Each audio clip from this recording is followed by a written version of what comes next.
Hello and welcome to episode 32 of the Real Game Media Podcast. We are back. It's been a few weeks. We had a little bit of a break, but we're back. We're ready to go. We've got a lot of news to discuss. There's some Telltale stuff, some No Man's Skies updates. I mean, who would have thought they were still updating that, right?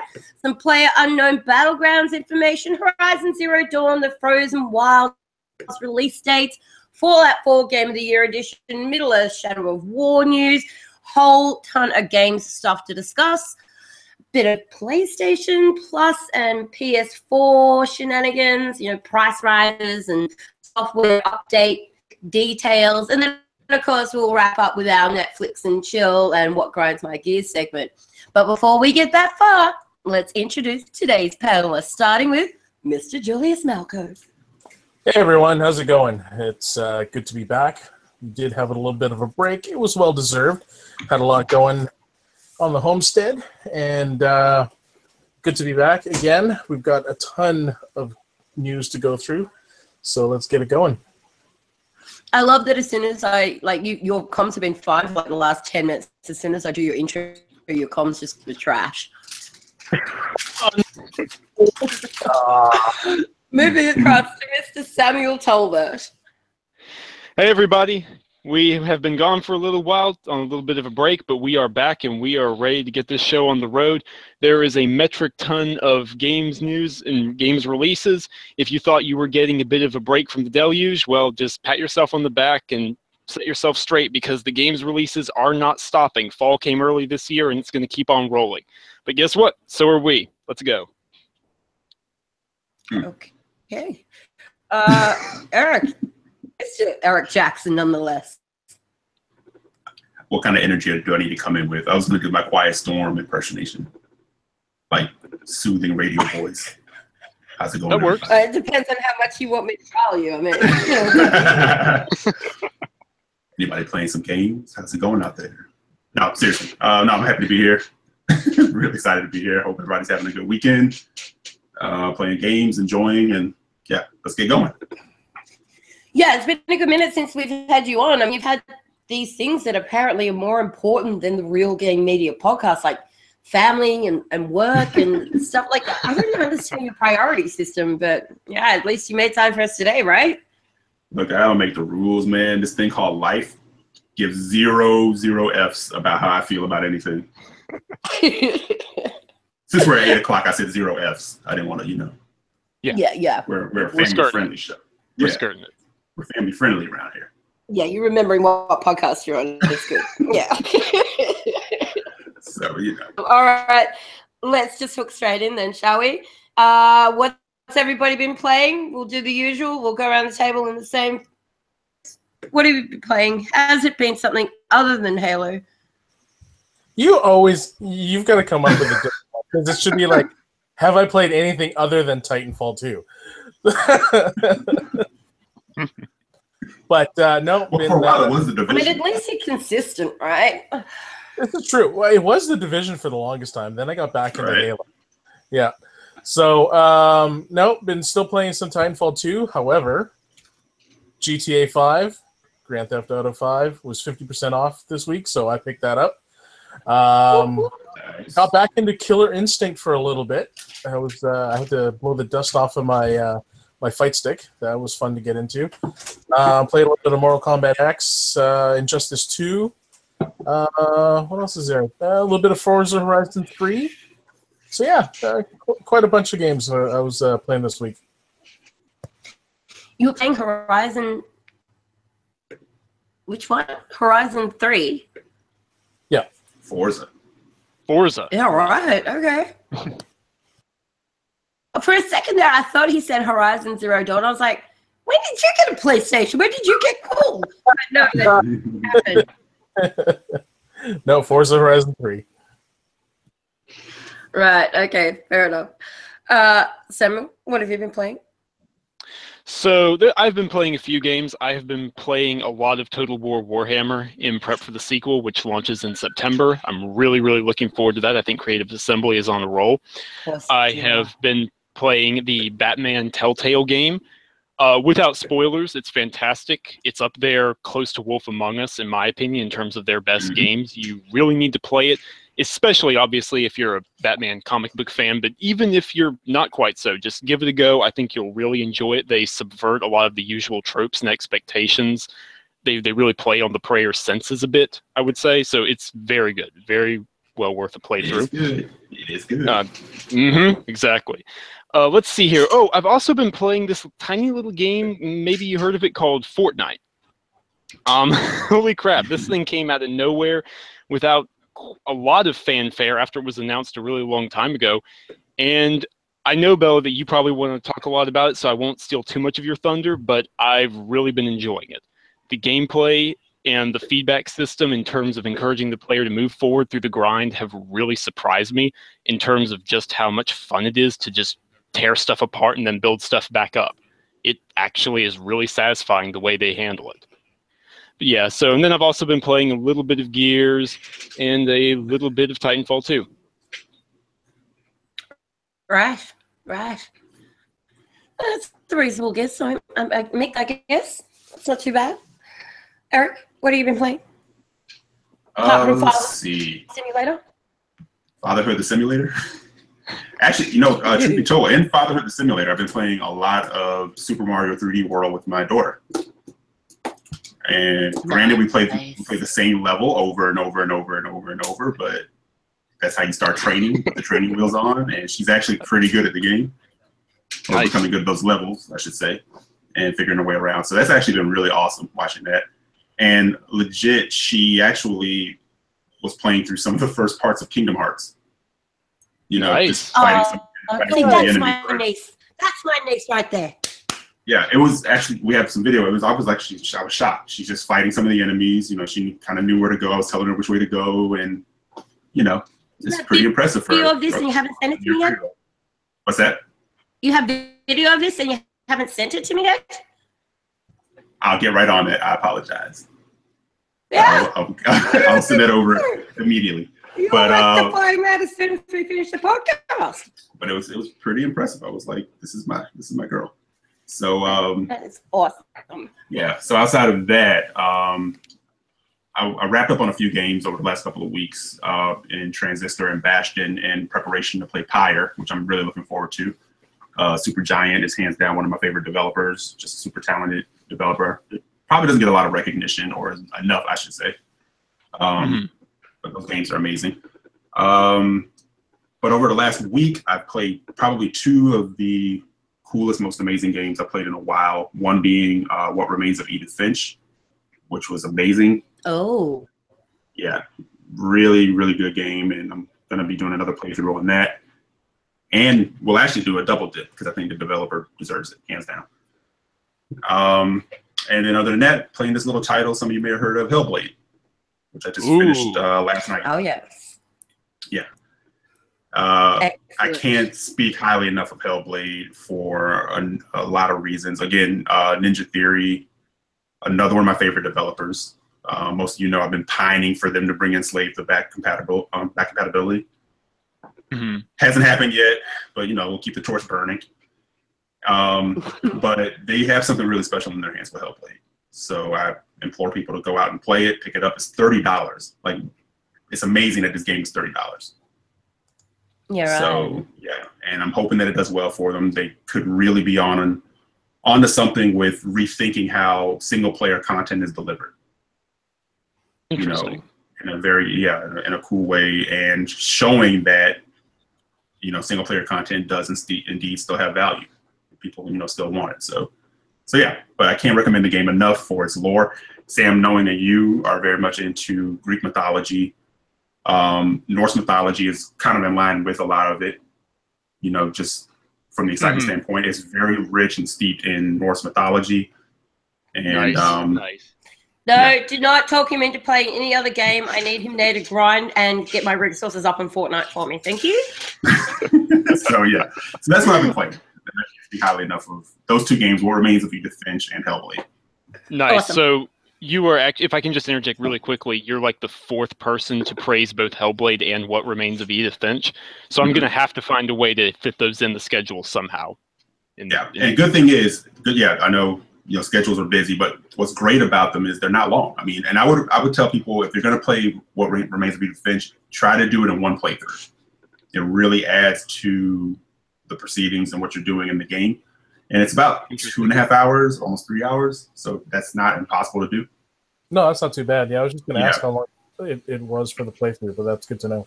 Yeah, nice. And Hellblade, obviously, some people have done it in one sitting. I couldn't do that, but Hellblade clocks in.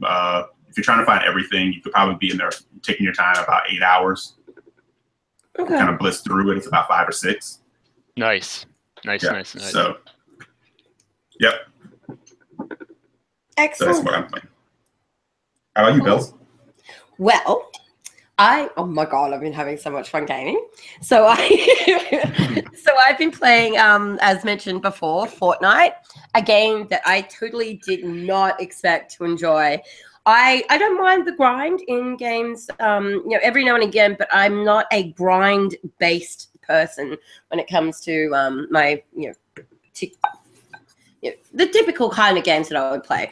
The Destiny grind, I'm totally fine with that. But a game that is basically surrounded on just grinding, that's not me. However, I don't know what it is. I think it's just the sheer level of destruction.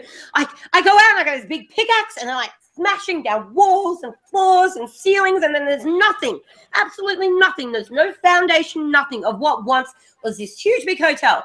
I just smashed down everything piece by piece and took all of the resources. And like, as you're actually grinding away, when you hit something, it sort of like bounces back at you, so you can sort of see that it is so cathartic. So cathartic. I love it. I can spend hours grinding in Fortnite. It's so much fun. And then working out the base fortification system as well. Like, Sam has been playing it with me a bit, and we've seen how other people are building up their forts to protect the main objective. And we're both looking at each other like, what are these people doing? This is ridiculous. And so I'm like, all right, everybody, get out of the way. And I come in and I put up all these walls and all these traps and ceiling traps and floor spikes and impenetrable. So it's a lot of fun.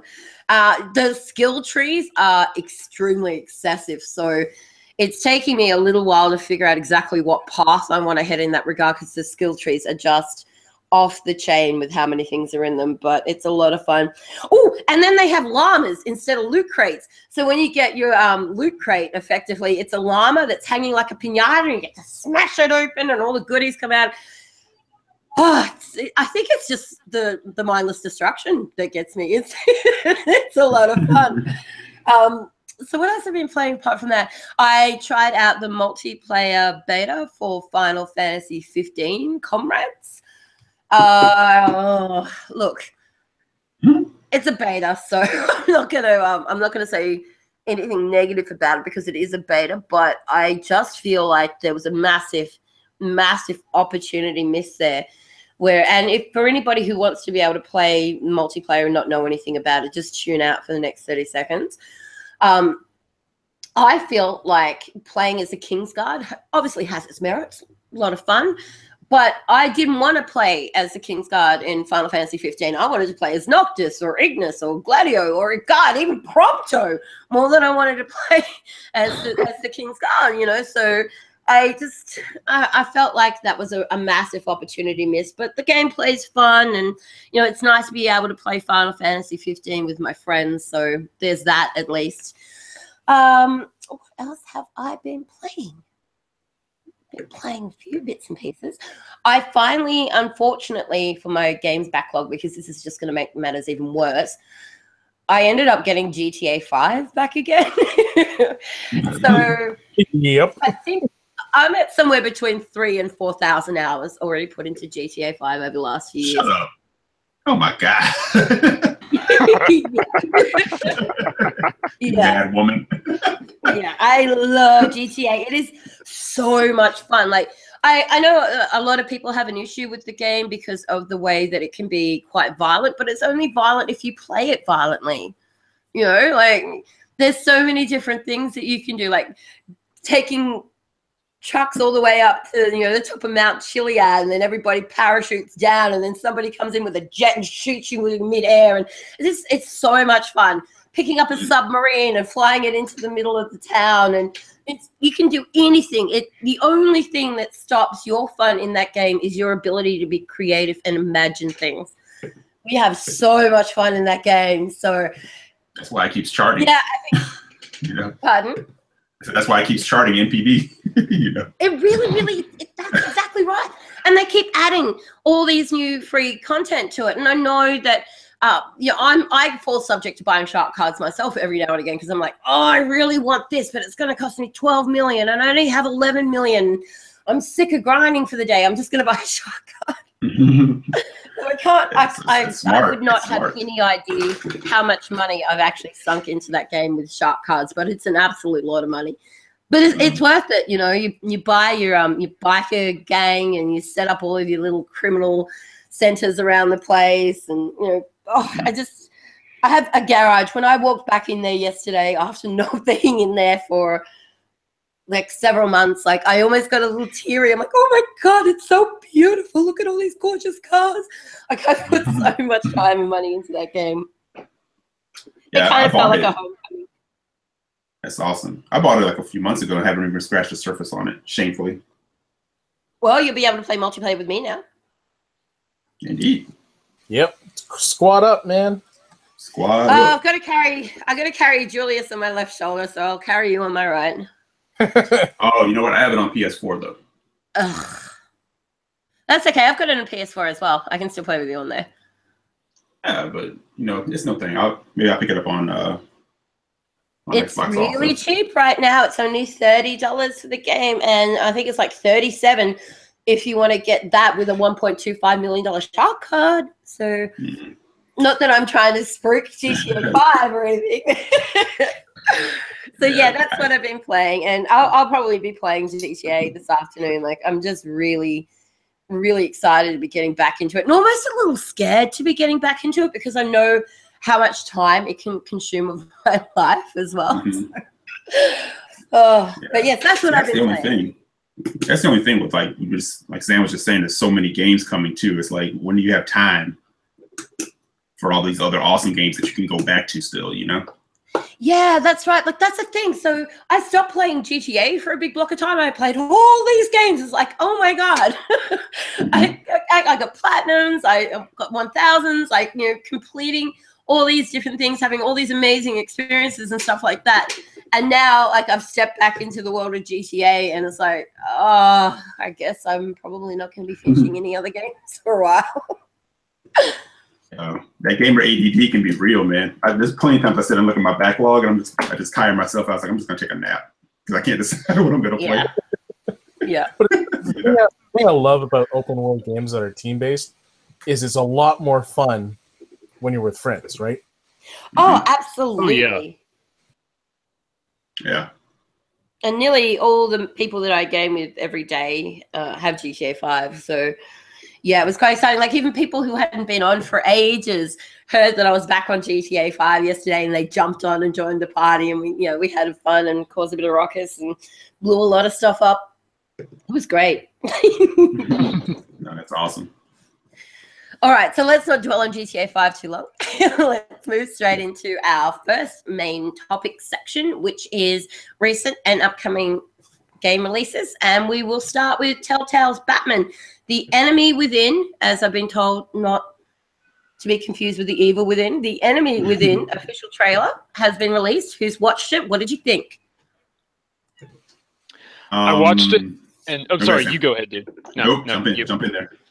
Oh Lord! So I watched it, and after blitzing the first season, I can only say that I'm extremely hyped. Now I'm going to wait for the full season to come out. That's just how I handle episodic games, because I like blitzing through all the episodes one after another, because they always end on such cliffhangers. But the first season was handled extremely well, and so I'm really liking what they're hinting towards in terms of the villains and Batman and Bruce Wayne's arc in the second. If the trailer is any indication, I'm really excited. Same here. I do the same thing. Like, when it comes to these types of games, Telltale games in particular, I usually wait till it's all said and done, get them all, and then do like a binge play through. It just seems to be more meaningful that way. Yeah, it's like a You know, TV more series in that impactful. regard. I do the Right. same thing with TV series. I can't. I don't.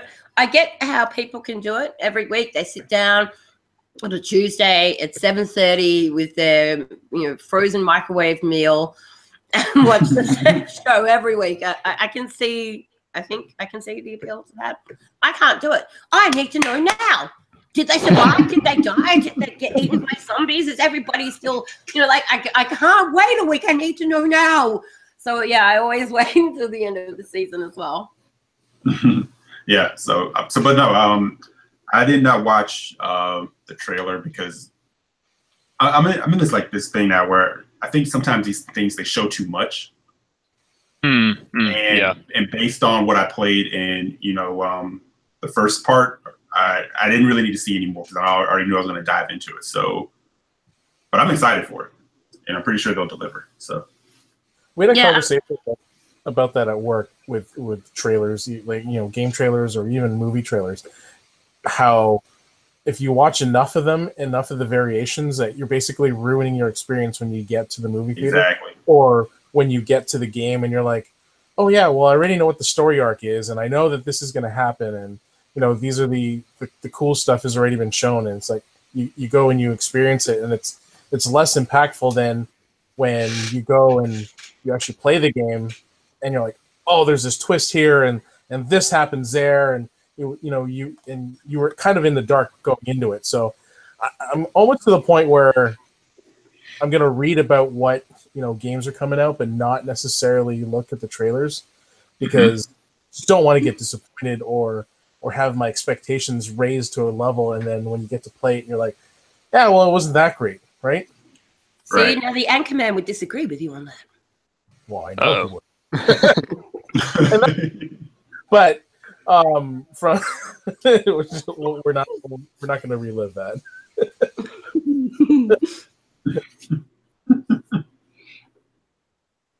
Well, I'm really excited for it. I'm 100% sold on anything that Telltale do. They're amazing.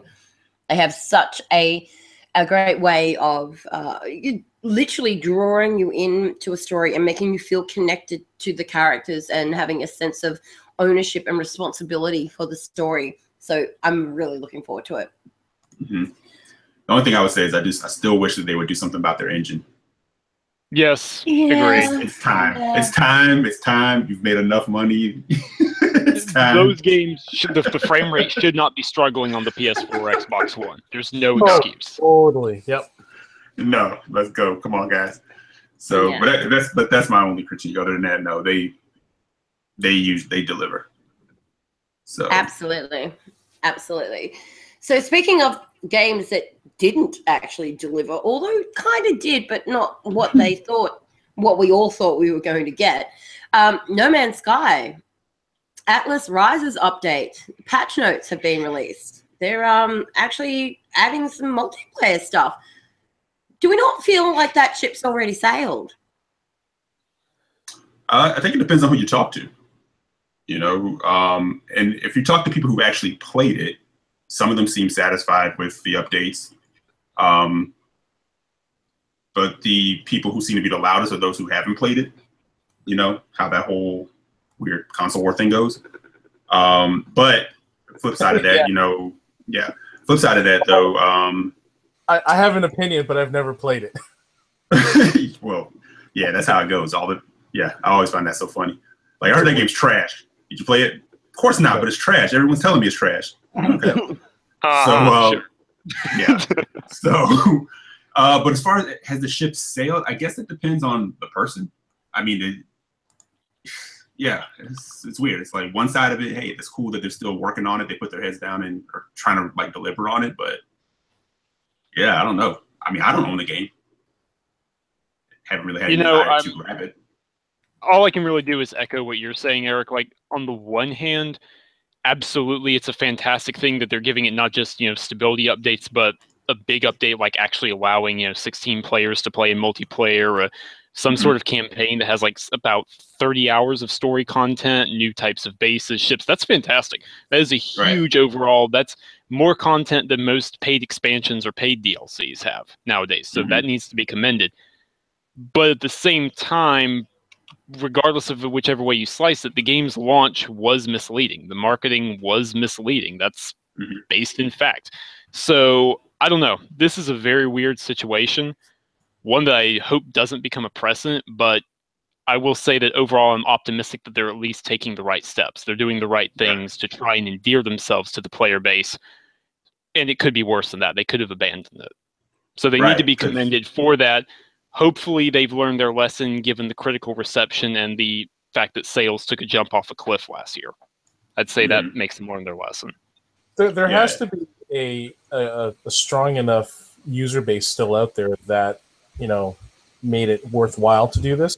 And on the other hand, it also could be hey, here are the things that we said we were going to do, and it's here now, so come on back to the ranch sort of thing, right? Mm-hmm. Yeah. I kind of said on Twitter the other day, they probably, at this point, maybe Sony should just put it up for Plus. I agree. With the new update, I think that would be a fantastic idea. Yeah, because, what better way to give people a shot at it, maybe build up, some better word of mouth. It's kind of like hey, we know some people paid XYZ for it. You can be pissed that it came out the way it did, but at the same time, I'm not going to tell people how to feel, but if they're continuing to update it and you were a person that was somewhat into it, if you've already sold it, got rid of it, whatever the case may be, but at least there's something there you can go back now and see if it is the game that you wanted in the beginning, But for those who are like, I heard that was horrible, because that is out there. People say, hey, isn't that the game that, everyone was like pissed off about or they lied about or something like that? So now you go, hey, well, here it is on Plus. Once you go to free games with on PlayStation within like the next, I don't know, by the end of the year at the latest, I reckon. Yeah, but I think that would just be, kind of a good way to handle it. It would. Because I don't know how many people are going to be. I don't know how many people are looking to buy that game at this point. Even with the updates, it's kind of a hard sell. Yeah.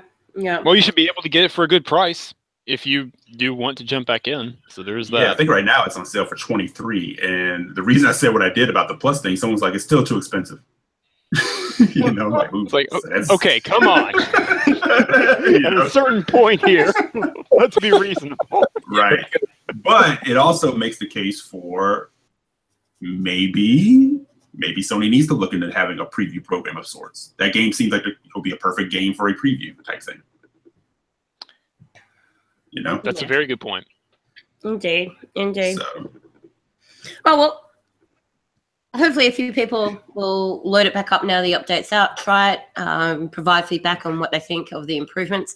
I personally don't have the game, so I'm not going to comment on it, but I feel like updating and adding multiplayer stuff when the game was crucified because it said it would have multiplayer but doesn't have multiplayer, and then you do that several months later and it's like, hey, here's the multiplayer. It's like, I think you missed the ship, dude, but good work for doing it anyway. So anyway, moving straight along. Did that recently?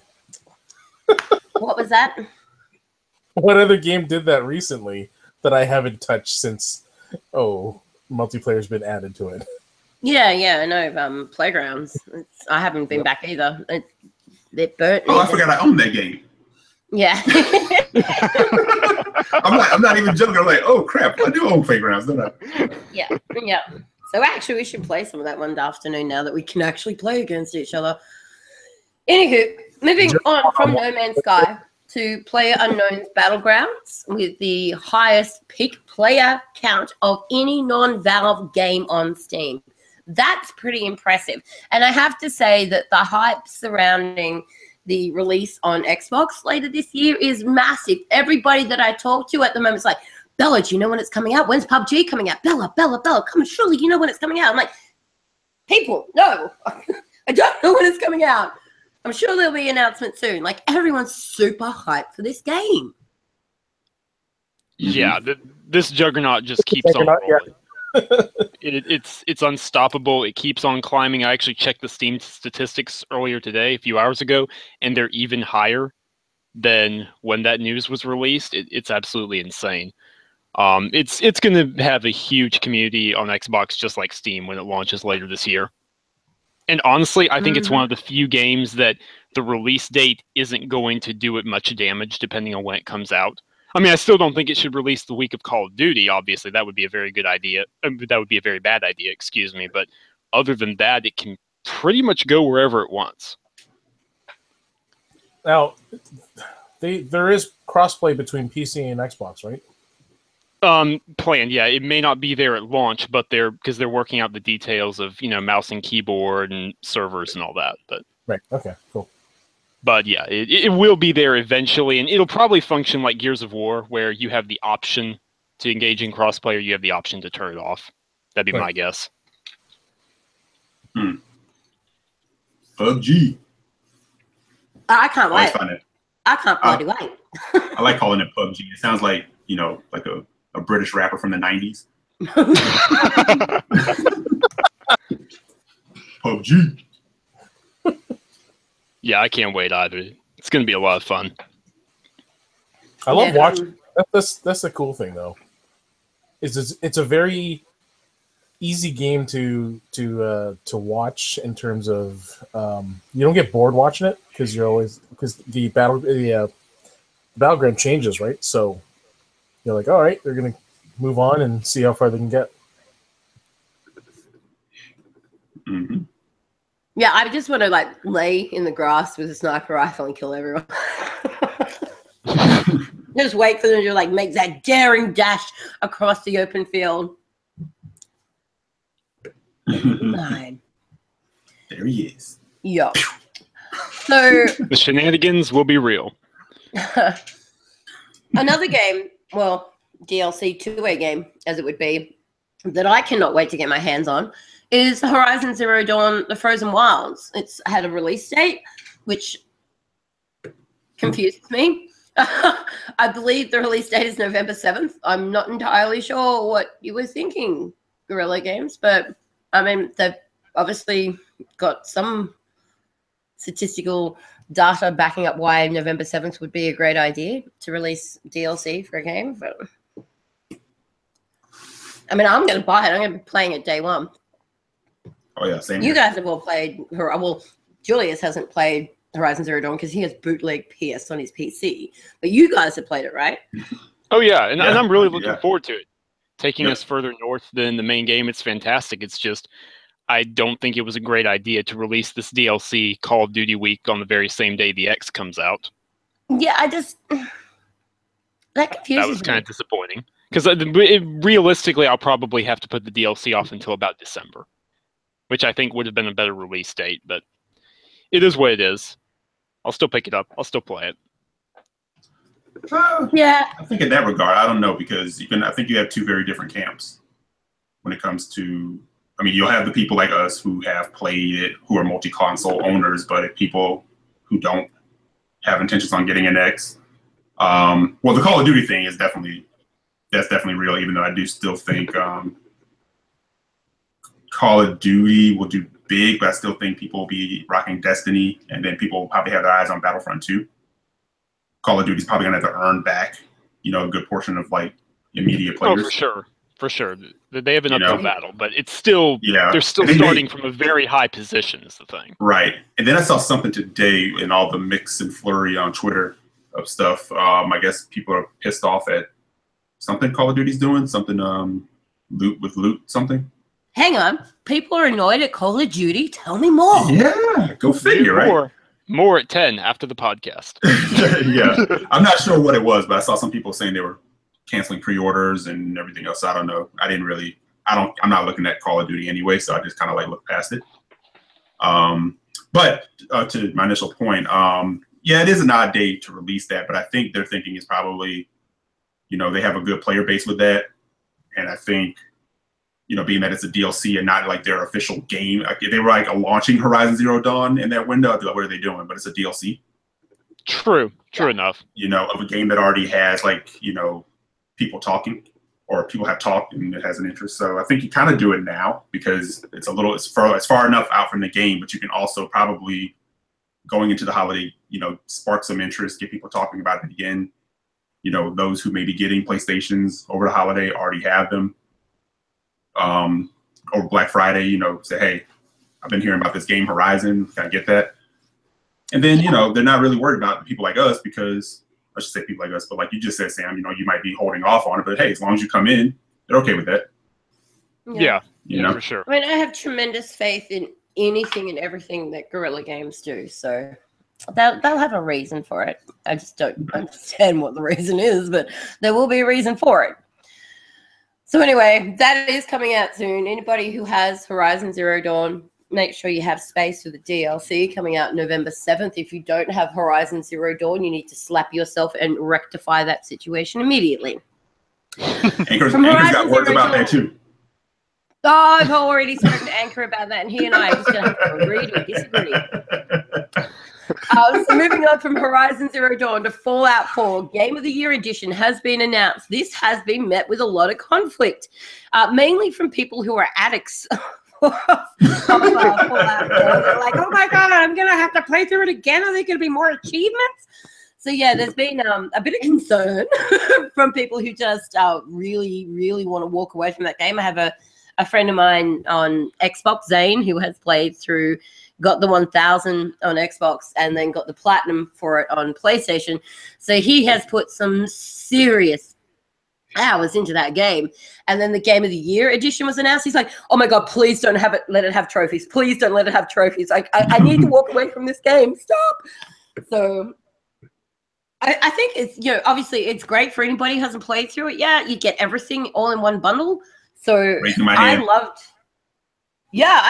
the game. I've got nearly 300 or 400 hours in Fallout 4. It's fantastic. So I highly recommend, if you haven't had a chance to play it yet, this is the most opportune time to do so through the Game of the Year edition. Yep, absolutely. And to add on to that, there's also some of those nice fancy Pip-Boy editions. They've got a new slate of those coming out as well. Back. So if you were one of the many people, I'm totally not one of those, who was not able to get your hands on Pip-Boy edition, and you're very grouchy over it, well, here's your opportunity. Problem solved. And then you can miss out and be even more grumpy. Mm-hmm. Exactly. So Middle-earth: Shadow of War does not require to be online in order to play. Now, that should have been a given. I don't think that there's anybody ever who would have thought that a single-player game would have to be online in order for you to play. Where those two things ever met, that created this controversy that was going on about how people were saying that, oh no, you have to be online to be able to play it, or otherwise, you know, you won't be able to get your updates and it won't sync to the cloud and this, that, and the other. I want to have a conversation with the person who made that up. What was your line of thinking? It's a single-player game with some multiplayer aspects. Why would you have to be online to play the whole thing? It makes no sense. Anyway, your thoughts? Yeah, I didn't know about the tinfoil hat side of it. I thought what I saw people saying was, why does a single-player game require you to always be online when it first broke? That's the question I saw people asking the most, you know? Mm-hmm. The other part of the bell was going on. I didn't know that. I didn't know people were going in like that. Yeah, the whole tweet firestorm thing, I have no idea where that came from. It was fire and fury for like half a day, and then it completely went away when the devs were like, no, where did this come from? You can play it offline, you just won't be able to download expansions or get game updates or anything like that. That's all. It works just the same as Shadow of Mordor. Mm-hmm. I don't know. Well, yeah, I saw more noise around like the microtransaction thing, I guess the day before. So, and where I kind of fell on that was, personally, I don't have a problem with microtransactions in a game as long as they don't lock away content that should just be there. Agreed. You know, yeah, like, if someone wants to buy a flaming sword, let them have at it. It's optional. I don't have to buy it, you know? That is one of the things, especially like with AAA games, like, let's be honest, game prices have stayed at 60 for a really long time, and game development costs have gone up.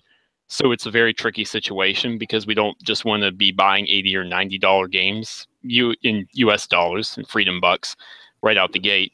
So because of that, I agree with you, Eric. As long as it's not overly intrusive, if I can play the game and pretend they don't exist without ever having them put in my face, then okay, all right, we can live there. Right.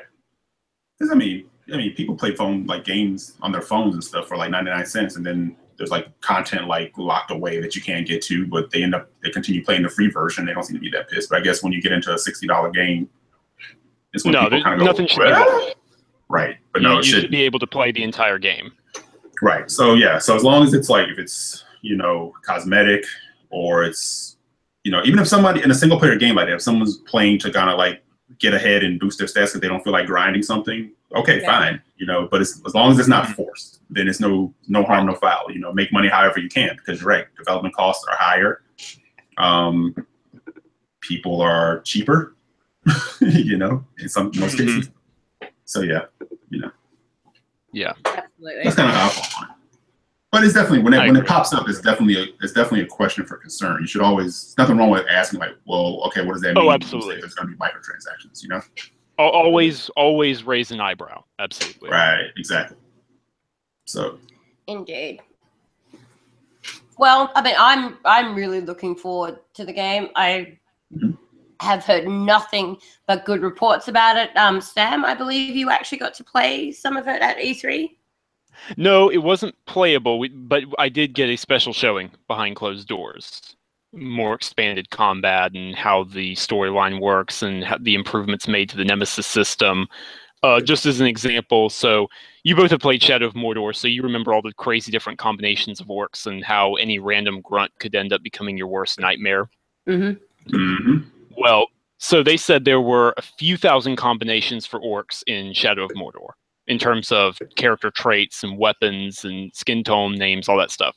There are a few 100,000 combinations in Shadow of War. Wow, okay. Just to give you one tiny idea of the scope of the game and all the improvements they've made. Nice. Now, the always online part of it, is it true that like if you are connected online, part of that is like if you're fighting an orc that you can't seem to beat or whatever, like somebody that that's on your friends list can hunt that orc, or that the orc may go hunting for them or something to that effect. I heard that somewhere. I haven't heard anything to that aspect. I did hear that they are looking at expanding the system. You might remember there were these missions where if you got repeatedly killed by one particular orc, that orc could show up as an optional mission in your friend's world. And you obviously had to be online to do that. They said it's going to be an improved version of that, like that, but with a few more features that they haven't really explained. I imagine you would have to be online in order to do that for obvious reasons. Right, and that would, again, be a no harm, no foul scenario. It's not going to stop anybody from playing the game, but it would add to the game if you're online. Exactly. And even if you want that, some people might not even want that happening, So. Exactly, and if you don't want to do that, then it's fine. Just ignore that mission. You don't have to do it. Yeah. So, more gamers, pitchforks. Absolutely. So, PlayStation hiking up prices again. Although it's okay if you're in America or Canada, but if you happen to be in the UK, Europe, or Australia, that's a bit of a problem. So even though they said they weren't going to be doing this, they are hiking up the prices again. So in the United Kingdom, for a yearly subscription, you're going from $39.99 to $49.99. In Europe, you'll be going in Australia, where we get absolutely rorted for anything to do with video games. We are going from $69.95 to $79.95 for our yearly subscriptions. Oh, that's brutal. Yeah, I might take up chess if I lived in Australia. Like, screw this, man. We pay $99.95 for a new release, right?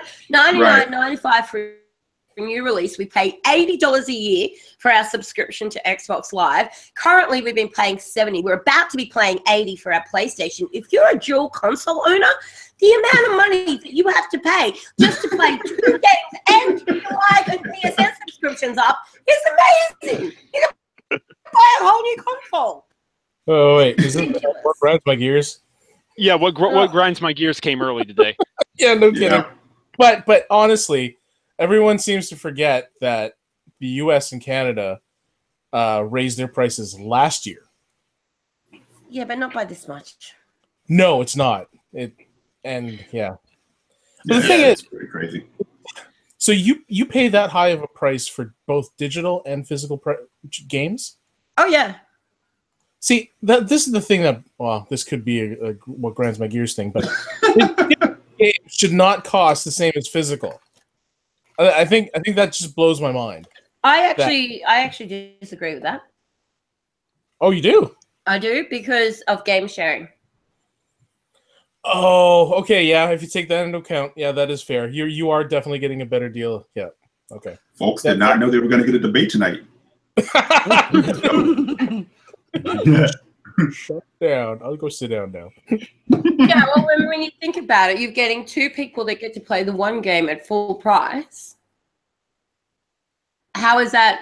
How are you not doing better through the digital? Plus, you get all of the benefits of like the convenience of not having to change the discs or get up. Like everything's right there. You can manage all your content on your console without having to worry about where the disc is. I actually feel like I'm 100% okay with digital games being the same price as physical. No, that's fine. Not disputing or disagreeing with you there. It's just like if someone doesn't have any game share, then they're not getting that benefit. But there are the other benefits, like anywhere you go, you've got your digital library with you. Mm-hmm. Absolutely. For convenience, it is definitely a convenience price that we're paying. And I will pay extra for convenience every day of the week. Twice on Sundays. But I get where Julius is coming from. It would be nice as more of an incentive for, they want you to go the digital route, but sometimes, you look at something like Gamers Club Unlocked, the brick and mortars or whatever, you can get your games at a discount, through that. Yeah. But if you want to be digital, you kind of go, okay, well, it is what it is. And I think sometimes people just wait. They end up waiting just to get the cheaper price on the digital content. Yeah, right. Yeah. But I mean, there's benefits on both. There's benefits on both sides for sure. True this. So while we're on the subject matter of PlayStation, let's have a quick chat about the PS4 system software update 5.0. Or should it be 5.0?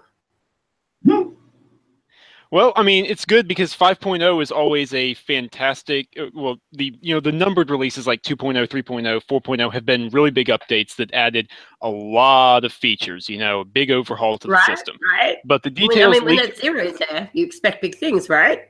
Right. It's not just a small firmware patch or whatever. So the details leaked courtesy of Eurogamer. They're the original source here. And let's take a look here. Streaming. PlayStation 4 Pro owners will be able to broadcast on Twitch at 1080p 60. Okay, so Pro owners who broadcast on Twitch, there you go. Now you can follow anybody's account, sort of like the system in place on Live, instead of being limited to following verified accounts. Oh my! And then we've also got, the family system is being overhauled. Families can now have more than one adult account, instead of having one adult account and multiple child accounts. So there is that if you use parental controls. And then the last feature, but most certainly not least, is you can now clear notifications from the quick menu instead of having to head to the home screen. Oh, get out. Is there a new PlayStation app coming too? I think I read that. Is there what? A new PlayStation app coming out. There is a rumor that there's a new PlayStation app. I haven't seen anything outright confirming that. Okay. Maybe there is and I missed it, but.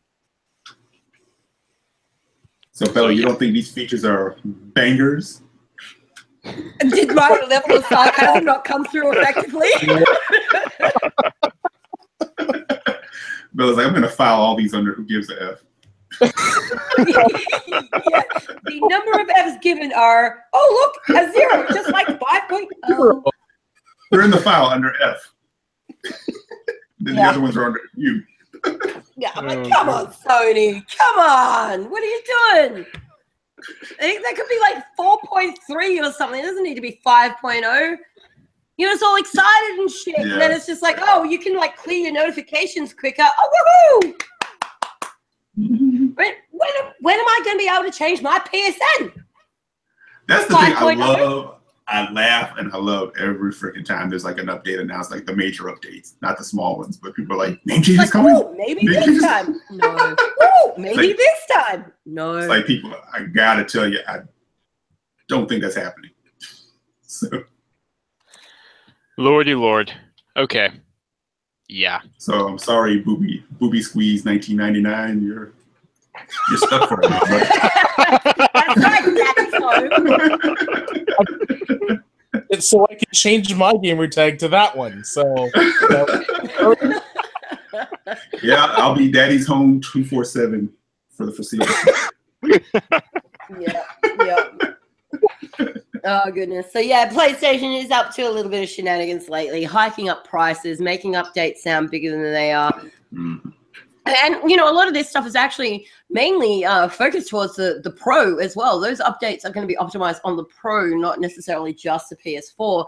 So it's even smaller of an update when you think about it in that regard, because now you're actually bringing down the amount of people that are going to be affected by the update or actually be able to use some of these mind-blowing features. So anyway, well done, Sony. Well done. I think conversely, on the flip side, with the Xbox, you got everybody pissed off at this this possible update. The good thing with them though is like it's not going out to everybody right away, so that's just like again that's another thing I was back and laughing at. Yeah, control the test group. True that. Yeah. So as we start to get towards the end of the podcast, I feel like we need to put a bit of our chill on. I feel like that requires us to talk about a little bit of Netflix. Thor, new Comic-Con trailer. Who's watched it? What do you think? I have. Looks fantastic. It's Marvel. Take my money. That's it. That's it. That's just, yep, take my money. Doesn't matter. Pretty much. I mean, it's an automatic win. The first trailer, the teaser trailer for Thor already looked fantastic, and it's like this just reconfirms that. They know exactly what they're doing. It's going to tie in, I think, to Black Panther and Infinity War really, really well, is the hinting that they've sort of been given there. Hela looks like she'll be a fantastic villain. And then, you know, you got Loki back in the mix. Yeah. Take my money. Let's go. Okay. All right. And then conversely, out of Comic-Con, you had the Justice League trailer, which no one talked about. People were like, okay. I'm serious, man. I was like, I saw buzz on so many different trailers over that weekend, and then the Justice League one dropped. I saw not much, so I don't know what that really says. Well, I know exactly what it says, but you know, let's hold out hope. Just that's all you can do. Out the sliver of hope. Wonder Woman was a shot in the arm. Okay, Wonder Woman was phenomenal. So let's. Yes. We have hope. Look to the symbol of hope. You'll have to watch that. Symbol of hope. Yeah, he's like, it means hope, like as in hope these movies get better. Yep. I mean, the thing is, it's like you have the cast. The cast is fine, in my opinion. You have the crew you need. Stop trying to play catch up with Marvel. That's the thing. Stop trying to rush everything out the door. Breathe and relax and acknowledge that it's okay that you're building up your universe and you're building up the smaller stories. There's nothing wrong with that. Indeed. All right, cool. So that's where everybody stands on Thor then. So this is one that we've had a conversation on before. Stranger Things, Season 2, new trailer has come out. There are a lot of people that are a little bit conflicted over this, and I have to say that I initially, not having completed the entire first season, but getting about halfway through it, I was like, But I've actually finished the entire first season now. I'm like, you know what? I want to know what happens. So I'm hooked. I'm actually looking forward to Season 2 of Stranger Things. Not as much as I'm looking forward to something that will never happen, which is Season 3 of Sense8.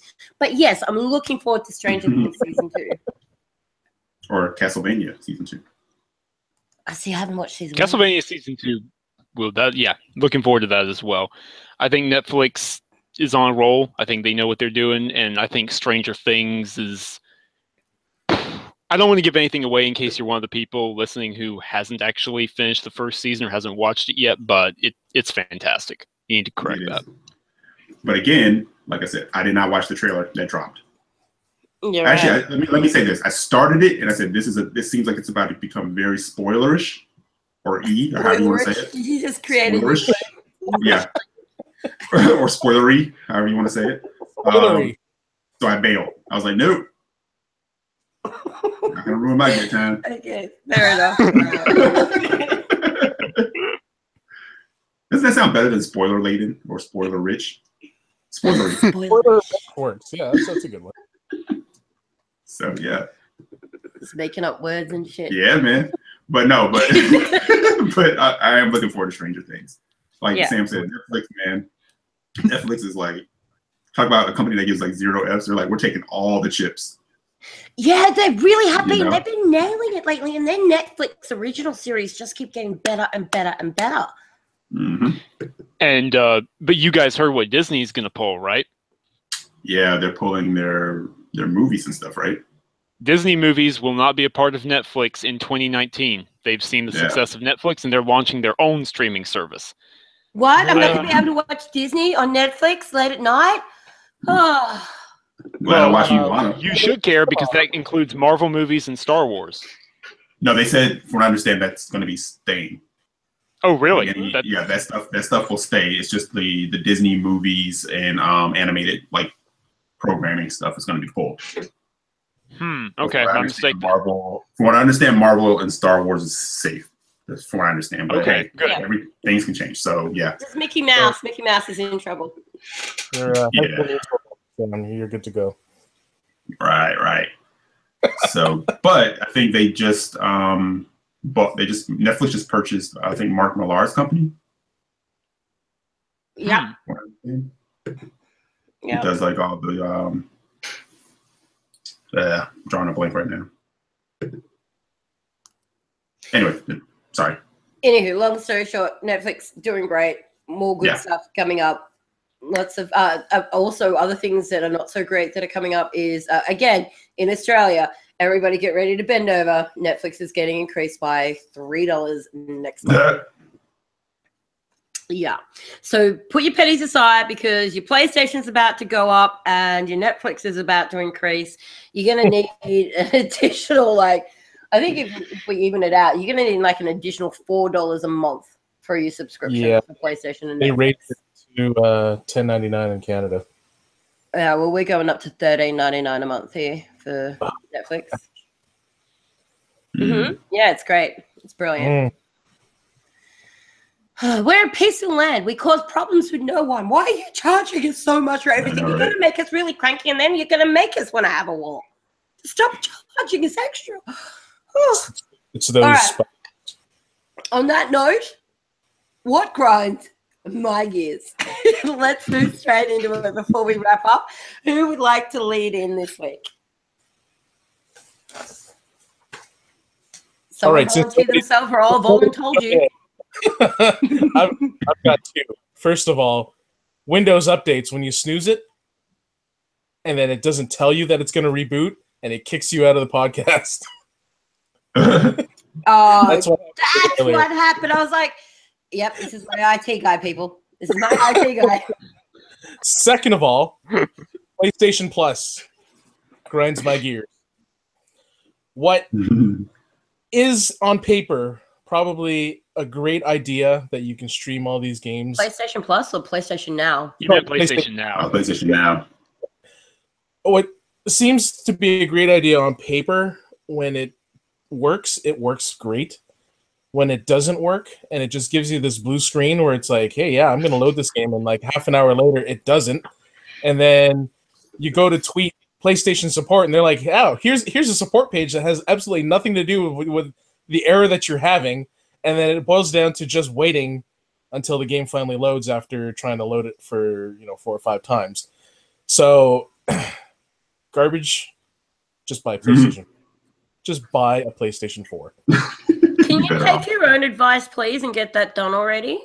Well, I thought I'd give it a shot because everyone's like, oh, well, this service crap, blah, blah, blah. I'm like, I don't have an informed opinion on it, so I'm going to give it a shot. I gave it a You don't need an informed opinion on it. All you need is my opinion. It's bootleg PlayStation. Go buy an actual PlayStation. They don't release numbers on PS Now, do they? No, they don't. No, because there's 3 people using it. Yeah, I can't imagine anybody's using that. There's only 2 now. They're listening right now, like, oh my God, Julius is gonna leave. What are we gonna do? This service is gonna just a third of our revenue. It's keeping us afloat. Somewhere in like Antarctica, there's a room with a red light peaking, and it's getting fake. It's fading and fading and fading. I'm serious. I'm like, who's using this service? It can't be like you. I mean, yeah. Wow. Okay. Yep. Trash is better than the PlayStation there. Mm-hmm. Anyway, And you have pretty good internet, right, Julius? I have great internet. I have Right.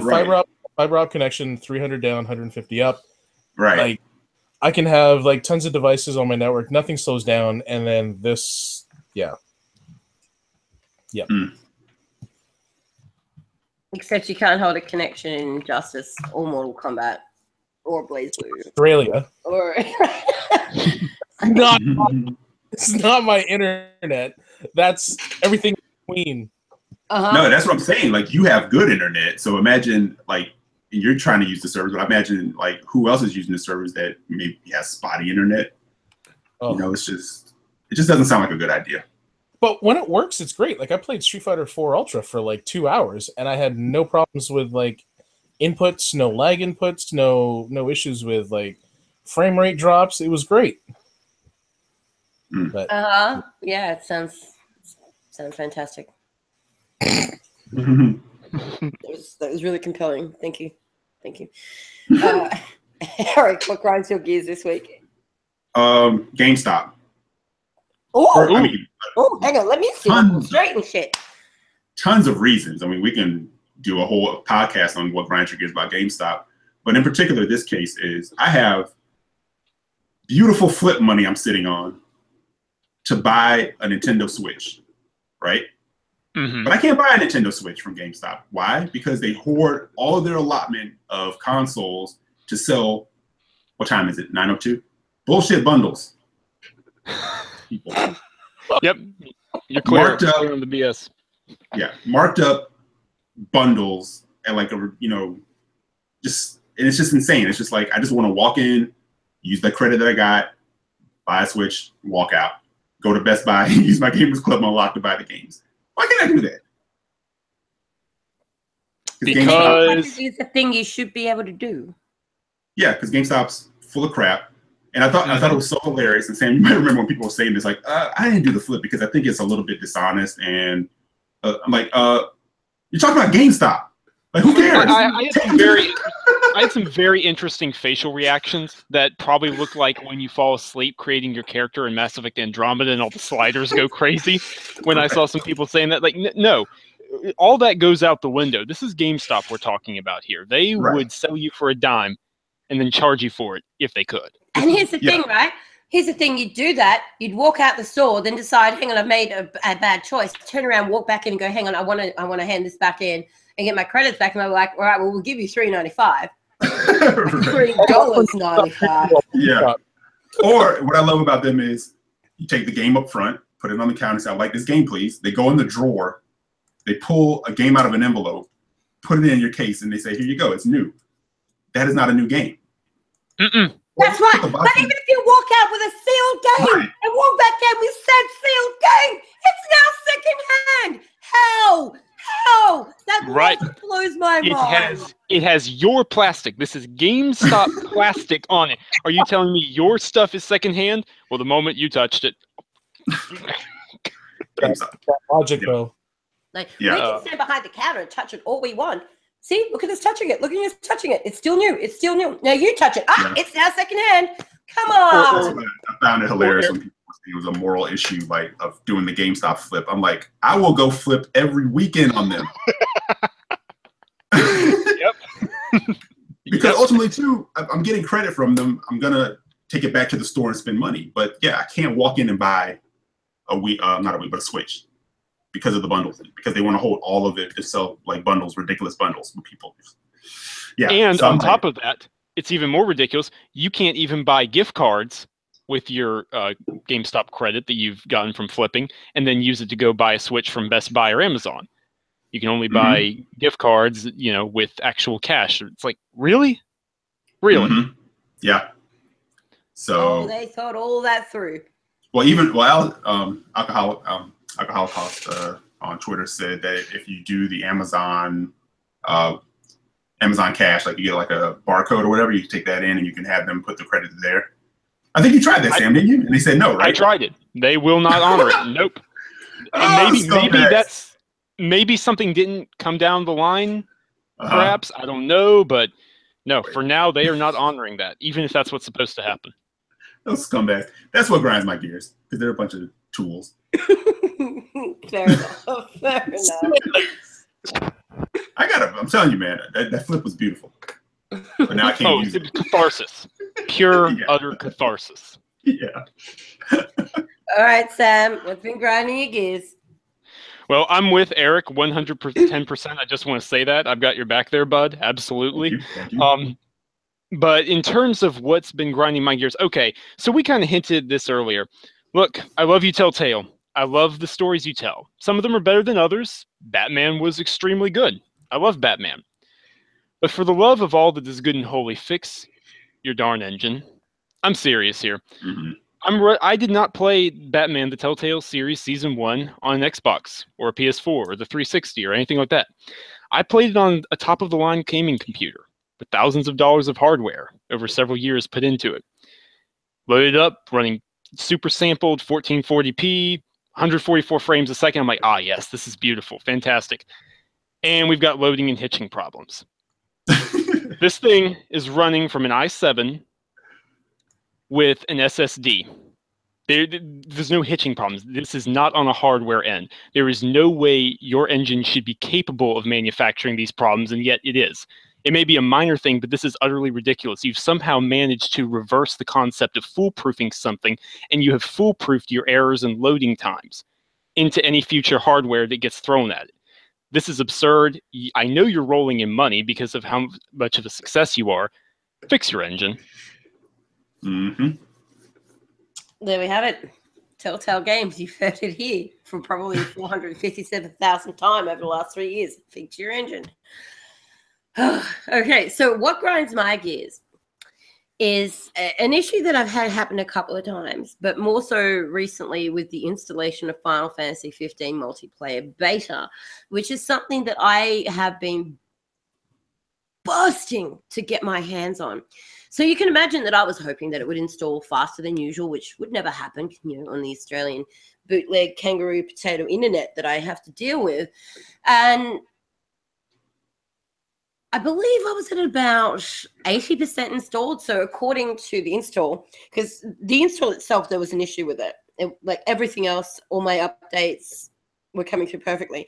But this particular game seemed to have an issue with the install. It was very, very slow. And it's probably just because a ton of people were trying to pull it down from the servers and it was bottlenecking and whatever. It was going slow as hell.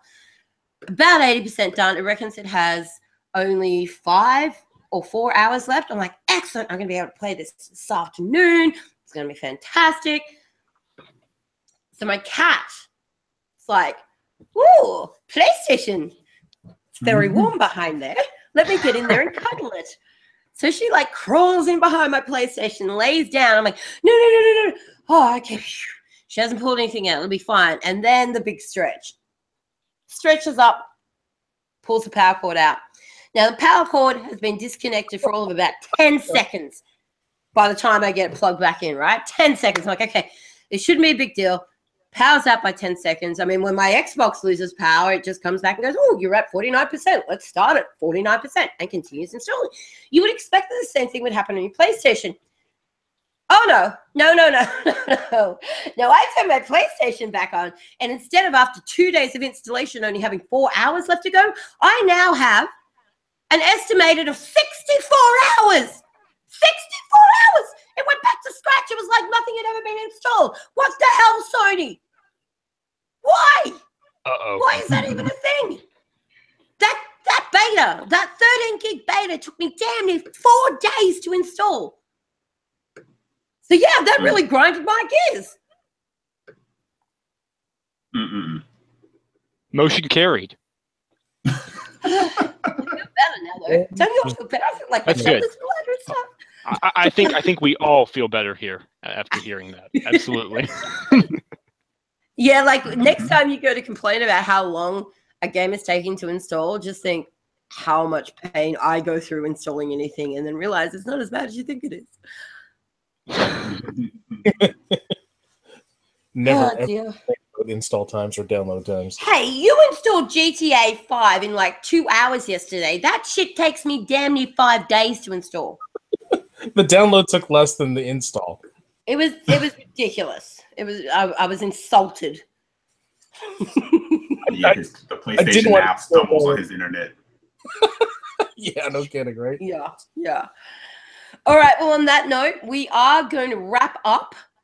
We are a little bit ahead of time, but that is because we usually have 5 people and we're down 1 today, so we're able to get through our thoughts and everything a little bit quicker than usual. Before we do wrap up, though, is there anything in particular anybody wanted to raise? Any burning issues? Any plugs? Play games. Enjoy games. Stop complaining at each other. Indeed. All right. So on that note, thank you to everybody that's in the chat section. It's always such a pleasure to see you all here. You're always so polite. You interact so nicely with each other. You always have a lot of in-depth thoughts as well to share with us. So thank you so much for taking the time out to join us live again this week. We will be back in another 2 weeks' time. And we're going to be really approaching that crunch time of the year where games just are falling over themselves to get on the shelves faster than the other game that it just jumped over. I don't really know that I have enough storage space to deal with October. I may have to go and buy another external hard drive just for that month. But hey, what a beautiful time to be a gamer, right? When you have that many choices, it's more of a case of what am I not going to play as opposed to what am I going to play. So yes, we'll be back in 2 weeks' time. Thank you very much for joining us. And until then, this has been another Real Game Media podcast.